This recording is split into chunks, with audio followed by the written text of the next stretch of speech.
Guide me. What's up, good people? Welcome to Montez at Midday. I'm your host, Dre Montez. Let me stop that. How y'all doing? Host of also Who's to Blame the podcast. You can check out my latest episode. Just go to DreMontez.com. Thank you again to our title sponsor, The Weed Squad. Follow the links below. Check out some of these great people that are doing some advertising with us. Hope everyone is doing well. You know how we do it. Let's get those high fives in there. Chest bump. Let's hug it out. If you're celebrating a birthday today, happy birthday to you. Anniversary. You got a raise at the job. You got a promotion. Maybe you bought yourself something new that you deserve. Congratulations. Also, happy Founders Day to those Deltas out there. Those of you know who you are. Those of you know who you are. It is way back Wednesday. That means I'm going to do a little reflecting on the past, so to speak. Got to do a little reflecting on the past here, so to speak. So my reflection is a story that my mom shared with me a few years ago. I don't know how it came about, but I told my mom I had a foot fetish. And she explained to me why this possibly could be. There's certain things you did as a kid you probably don't even remember. I can remember as far back as me being probably, I say 4 years old. I don't remember anything too much before 4 years old. But apparently, I had this thing that my mom took me to the department store, to the mall, or the Woolworth, or wherever the hell we were going. I would hide in the clothes racks. And then that's pretty normal to me right there. That is pretty normal. But this is the part that I said, what in the hell? She said I had a thing where I would rub ladies' legs that had pantyhose on. Let me get this straight. This little black kid is going around rubbing strange women's legs with pantyhose on. Come on now, Mom. Come on. I mean, that's not normal. It explains a lot with me, I think. It explains a lot. But I was reflecting on that. I was like, wait a minute. And I'm thinking about how I am now, you know, the adolescent years and turning into an adult, becoming a full-grown action figure man. And I'm thinking about that now, like, wow, that really does explain a lot right there. That's a lot to gather in right there. That's a whole lot right there to deal with right there, so to speak. But wow. You'll be amazed at things you did as a kid that you don't remember. Have that conversation with your parents or even your own kid. Try that for test out size right there. Try that if you don't mind. Just do yourself a favor and check it out. Also, check out that latest episode of my podcast. It is up there. I think it's pretty interesting, so to speak. Speaking of pretty interesting, a former softball teammate of mine posted something yesterday that has kind of brought up a debate out there. A huge, not an argument, but a discussion. Great content. It can't die out. No one can be right. No one can be wrong. Shout out to my man CJ. My man. Hell of a ball player. And the question was, or the post was about softball. As we all know, I played softball for 25 years. A majority of that was playing tournaments for cash, for money. Fuck a trophy. The hell with a shirt. The hell with a ring. Cash, money. Straight cash, homie. For a while, that was like the deal. In the 90s, cash tournaments were magnificent. They were the true essence of everything that you could possibly capture out there. It really was. And not too many people understand that. That's why I think the older guys that play ball get a little upset at the younger kids. They're unappreciative of how easy it is now on some of these tournaments. But the post was that cash tournaments now really don't exist. You know, they're giving out shirts and they're giving out rings. But the tournament entry fee is what it's really all about. I mean, the average softball tournament now is $350 to play in a tournament. Yes, $350 to play in a softball tournament. Double elimination. Yeah. Not that 3-game guarantee shit, but double elimination, $350. So what you typically think should be rewarded for the champion doesn't always come out to be that way. You know, I played in a tournament where they promised $1,000 cash payout, but we get $500. I mean, it has changed over the years. It is, and when I retired, they had just started then giving out rings. But back in the day, cash tournaments was the deal. The most money we ever won in a tournament was $7,500. That's the most money we ever won in a tournament. Back then, in the early days of softball, back in the golden age of the day, there were more teams. There was the least amount of teams I ever played in a tournament ever was 7. 7 teams. The most was 127. 127 teams, and most teams in the tournament I ever played in. But back in that time that the money was really heavy, you were averaging probably 50 to 60 teams in a tournament. So imagine that back then, the average tournament fee back then was anywhere from $150 to about $200 back then. But now it has went up great deals because the game has changed. It has evolved into, I think softball today is much more appreciated, but I think more people played in the 90s, if that makes sense. Because, you know, you got, in anything sports-wise that's outside of professional, there's going to be some bullshit along the way. There's going to be some things that's just not right. How you charging this much money for these teams to be in a tournament, and this is the only payout? Because people can add, they can multiply, they can subtract. You pocketing something. You're going to make some money off a tournament. I've thrown 4 tournaments throughout over my 25 years. And it was not about the money for me. It was about getting the teams, getting the exposure, the experience, and raising money for my own team at the time when I had a team, Team 618. Shout out. And also one more round. Shout out.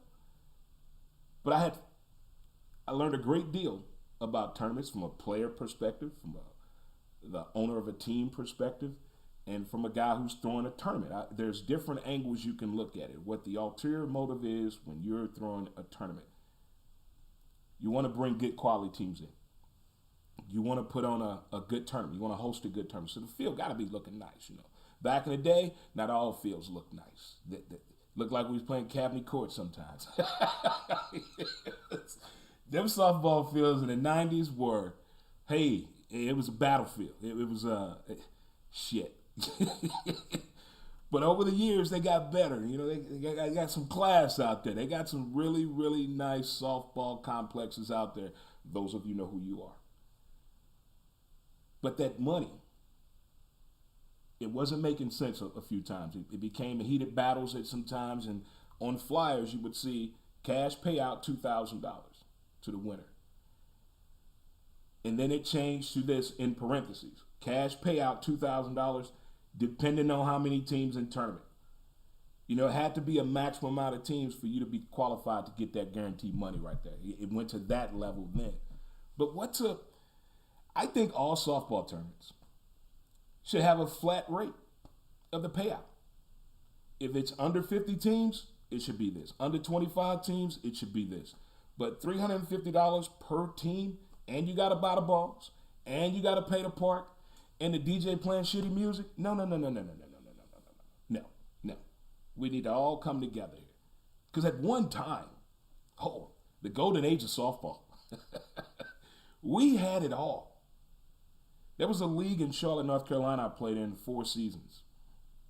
It was a predominantly black league, and they owned the park. They literally owned the park. They bought the park. It was a group of guys that bought the park down there. I wish I could remember this story, but I can't. But to make a long story short, it was year-round softball due to the weather in Charlotte, North Carolina. It was a great league. And they give out wonderful prizes. That's when I saw the other side of softball outside of St. Louis. Because when I played in the Navy in Hawaii, there was no money. That was just trophies they were giving out. Then when I got to Carolina and played, I found out about No, I came to St. Louis first. I found out about cash tournaments in St. Louis. First time I played ball. Then when I went to Carolina, I saw the other side of the cash money payout. When the big time drug dealer is running the team, he about that money. And then I went to Shreveport and played down there as well, and saw another side of the money payout down there as well. It's different angles of the cash money payout. But versus jerseys and the rings, I'm not going to lie. I wanted a ring. When I won the world in 1995, they didn't give out rings. No. You got a trophy about 5 feet tall, and we all got bat bags, matching bat bags. That was it. That was the only thing that we got. Wasn't complaining. We got the big trophy and individual trophies. That's what it was. You got one team trophy and 15 individuals and 15 bat bags. That's what we got. Thank you, Worth. That was the deal. That's what they gave out then. When you play in those sanctioned tournaments, but there are other ways around that, and you play in these cash tournaments out there, and whoa, that's a big difference right there. But cash tournaments to me were the better ones. Trophies are okay. But when they got to giving out them rings, I teared up because I wanted a ring. I came so close to getting a ring, so close to getting a ring. That would have been the greatest goodbye to softball ever, to win the world in my final year. Damn it, I tried my damnedest. Took fourth place, third or fourth we took, but I cried like a baby because I wanted that ring. I mean, I would have put a ring on it. I mean, different deal. It was a different time then, different time. But softball now has changed. It's evolved. I mean, you got rings, you got jerseys they're giving out. Sublimation is the new thing everybody likes. You're getting team uniforms now that are being worn by the sponsor that's hosting the tournament. Is giving away full sublimated dye uniforms and things of that nature. If that's what you need or want, play in it. But if you know going into there that this particular person or group never throws good tournaments, gives out shitty prizes, don't play in it. Don't play in it. But I understand the need to play. You need to play ball. You can't take off 2 and 3 weeks in a row. It will not make you a great team. You got to keep playing. So no matter what, you still got to get out there and play, shitty tournament or not. But I thought that was an interesting topic that my man CJ put up on the page yesterday, talking about softball in the cash tournaments. No disrespect to any tournament directors out there. I'm just talking about the actual tournament. I don't give a damn if you made money off of it or not. But sometimes it just wasn't making sense when we're paying $275 and it's 28 teams in the damn tournament and you giving out $500. That don't make sense at all. And we got to buy the balls, and the balls cost how much, kids? $6 a piece, daddy. And we got to play for parking. And the DJ on another world in here. I need that music, as my man Church used to tell me. Got to keep the music going with the people. So that could be the thing out there right now when it comes to tournaments.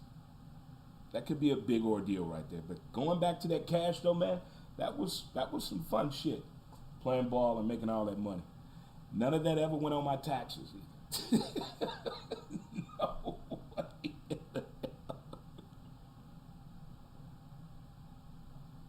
All right. NBA action. Shannon Sharp said something this morning that had me laughing for probably a good 25 to 30 minutes when he called Kyrie Irving Kanye Irving. I think every sport across the board has that teammate out there that's just a little extra. All it takes is just that little bit extra to make you extraordinary, but that just extra the way Kyrie is right now. There's some extra athletes out there. I'm not talking about, they need beyond special treatment. They need special treatment, care, talking to, around them. I played with a guy like this that reminds me a lot of Kyrie Irving. A lot. I played with a guy just like him, just weird as fuck, wanted to be extra, really wasn't that good. He had one good tournament in 5 years I played with him. One good tournament. I mean, he went lights out, balls out, And that kind of got him a rep on the circuit for that one tournament, but he never really came back to that. Never came back to that. And this guy, Kyrie Irving, reminds me of him. I mean, to be a teammate, for one, today's athlete needs to really look at the definition of teammate. You heard John Wall talking about the whole situation with James Harden there in Houston. On paper, it looked like everything should be okay. But James Harden's another guy that's a little bit of extra. What does it take so much with certain teammates out there? Why they just can't go through the bylaws and follow the rules and policies and procedures, what it takes to be a teammate in the sports world, in the corporate world, in the office, in the warehouse, on the yard. I mean, teammates is a big, teammates must be like family. I consider everybody I play ball with like family.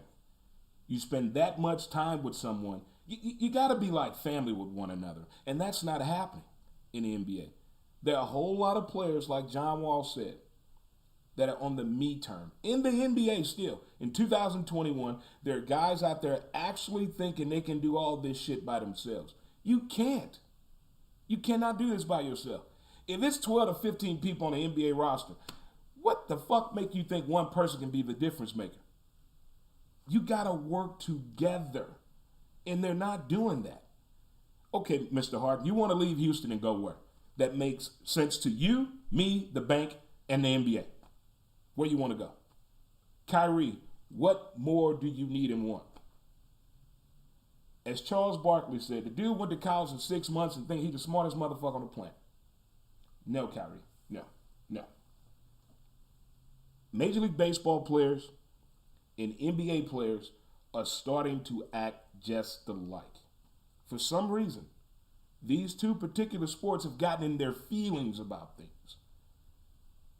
I wish a lot of these guys would just look at the replay or get a real best friend to tell you how you are.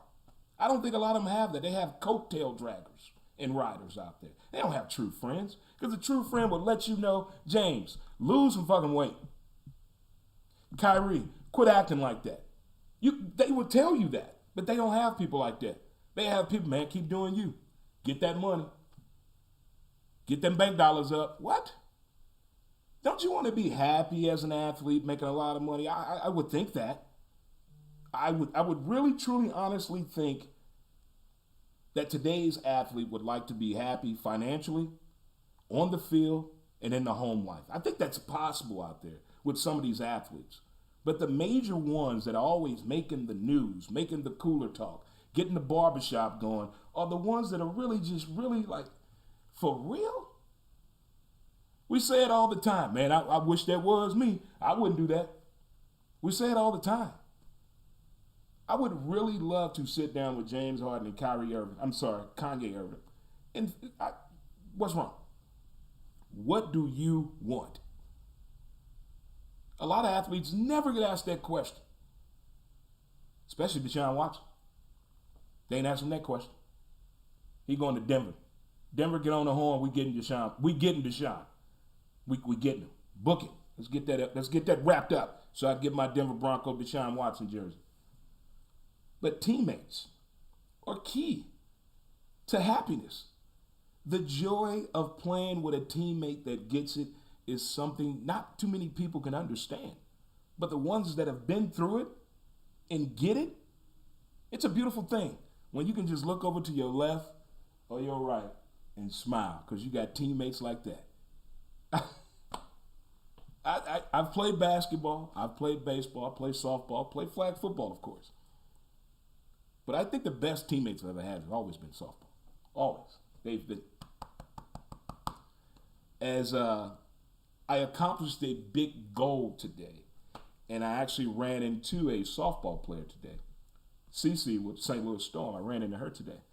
And got a little softball banter going out there, just a little bit. But I eclipsed a hurdle today, so I'm smiling on the inside and the outside today. I finally, since this is going to hurt. This is going to be a shocker to most of you. Since 1991. No, since 1993. Today is the first day I got a Missouri ID. I got a Missouri ID. Yeah, yeah. So you know what's next? You know what's next? Getting my name on my birth certificate. Yes. Because we all know my parents named me Baby Boy Moore. Yeah. 3 days. 3 days. So I'm proud. I'm happy. I got over a hump today. So now we have to get the name on the birth certificate. I may have a birthday party that day again.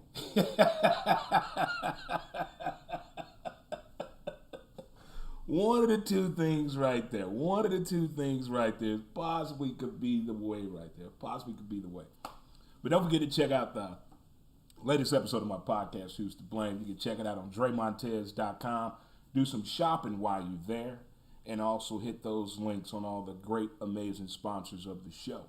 Check them on out. They got some out there for all of you. As Valentine's Day is coming up, you can get something for your loved one. Valentine's Day. That holiday as a kid, as a teenager, in high school, and in the military, I hated fucking Valentine's Day. I hated it. I mean, it was just the pressure when you're in a teenage relationship to get the right Valentine's gift. When you're in the military to get the right Valentine's gift for your girl back home and shit. Oh my God, it was. But as I got older, I learned to appreciate Valentine's Day for different reasons, of course. Sports. I have pretty much figured out how to get through a whole lot of shit through sports and music and movies out there. Speaking of movies, everyone see the Tiger Woods documentary part 1 yet? Okay. We know he hypnotized himself. Okay. Did anybody see WW84? That is the worst movie I've seen since Secret Window with Johnny Depp. Oh God, horrible movie. Hot women, hot costumes, shoe game was on point, but a horrible, horrible, horrible movie. I keep joking about this. These bad movies that I've seen during the pandemic, I'm going to write a movie. I'm going to put a movie together. I'm going to do a little 15 to 20 minute movie, and it's going to be the shit.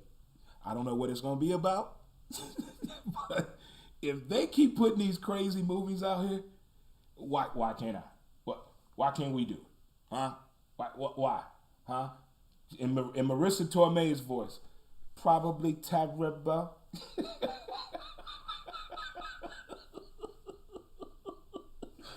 Shannon Sharp called that man Kanye Irving. Oh man, that has to be the best I've heard in quite some time. That's up there where he said, "You don't want no dog that don't bark." Well, good people, as a kid, we found out how it was like. I expressed my thoughts on softball and cash tournaments.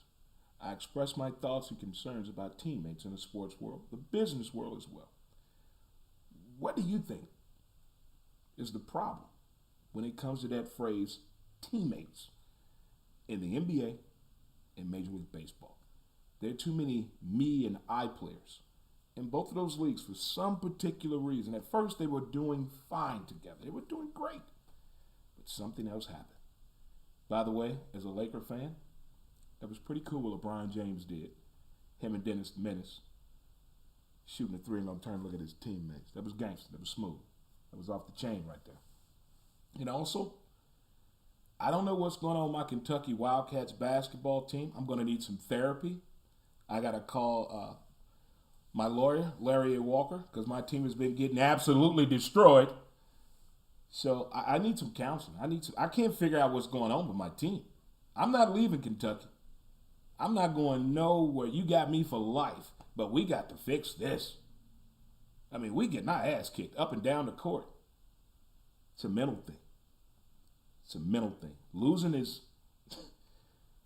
I once played on a softball team for a whole year of the season in tournaments. We never won a game. 2-2 every tournament. The following year, we won the world. Check that out. Now that's tough. That's probably one of a proud moment. I'm not going to say a great accomplishment. It's a proud moment. I'm very, very proud to have been a part of that situation. But losing, that shit hurts, especially when you can't figure it out. It's what they call the quicksand. Talk to Keanu Reeves about that in the movie The Replacements. Take it easy. All right, guys. Thanks for tuning in today to Trey Montez at midday. Appreciate it. And don't forget to check out the latest episode of my podcast as well. It's up. It's up. Check it out. Do some shopping while you're at it, huh? Have a beer on me. You guys enjoy the rest of your day. And we're going to get on up out of here.